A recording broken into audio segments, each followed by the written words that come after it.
تفسیر القرآن آج کا سبق سورۃ النساء آیت نمبر 25۔ اعوذ باللہ من الشیطان الرجیم، بسم اللہ الرحمن الرحیم۔ وَمَن لَّمْ يَسْتَطِعْ مِنكُمْ طَوْلًا أَن يَنكِحَ الْمُحْصَنَاتِ الْمُؤْمِنَاتِ فَمِمَّا مَلَكَتْ أَيْمَانُكُم مِّن فَتَيَاتِكُمُ الْمُؤْمِنَاتِ وَاللَّهُ أَعْلَمُ بِإِيمَانِكُم بَعْضُكُم مِّن بَعْضٍ فَانكِحُوهُنَّ بِإِذْنِ أَهْلِهِنَّ وَآتُوهُنَّ أُجُورَهُنَّ بِالْمَعْرُوفِ مُحْصَنَاتٍ غَيْرَ مُسَافِحَاتٍ وَلَا مُتَّخِذَاتِ أَخْدَانٍ فَإِذَا أُحْصِنَّ فَإِنْ أَتَيْنَ بِفَاحِشَةٍ فَعَلَيْهِنَّ نِصْفُ مَا عَلَى الْمُحْصَنَاتِ مِنَ الْعَذَابِ ذَلِكَ لِمَنْ خَشِيَ الْعَنَتَ مِنكُمْ وَأَن تَصْبِرُوا خَيْرٌ لَكُمْ وَاللَّهُ غَفُورٌ رَحِيمٌ۔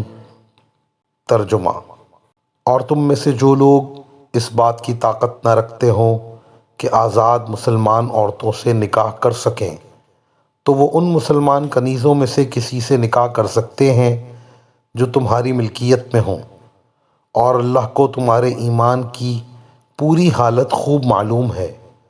تم سب آپس میں ایک جیسے ہو، لہٰذا ان کنیزوں سے ان کے مالکوں کی اجازت سے نکاح کر لو اور ان کو قاعدے کے مطابق ان کے مہر ادا کرو، بشرط یہ کہ ان سے نکاح کا رشتہ قائم کر کے انہیں پاک دامن بنایا جائے، نہ وہ صرف شہوت پوری کرنے کے لیے کوئی ناجائز کام کریں اور نہ خفیہ طور پر ناجائز آشنائیاں پیدا کریں۔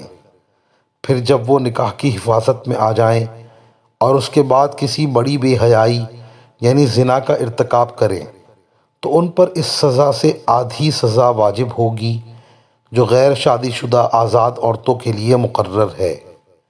یہ سب کنیزوں سے نکاح کرنا تم میں سے ان لوگوں کے لیے ہے جن کو نکاح نہ کرنے کی صورت میں گناہ میں مبتلا ہونے کا اندیشہ ہو، اور اگر تم صبر ہی کیے رہو تو یہ تمہارے لیے بہت بہتر ہے، اور اللہ بہت بخشنے والا بڑا مہربان ہے۔ شادی کا مقصد پاک دامن رہنا اور اولاد کا طلب کرنا ہے۔ اولاد کی تربیت میں ماؤں کا بہت زیادہ دخل ہوتا ہے۔ جس طرح بچہ ماں کی زبان سیکھتا ہے، اسی طرح سے دین و ایمان، اخلاق و آداب، اطوار و عادات بھی ماں ہی سے سیکھتا ہے۔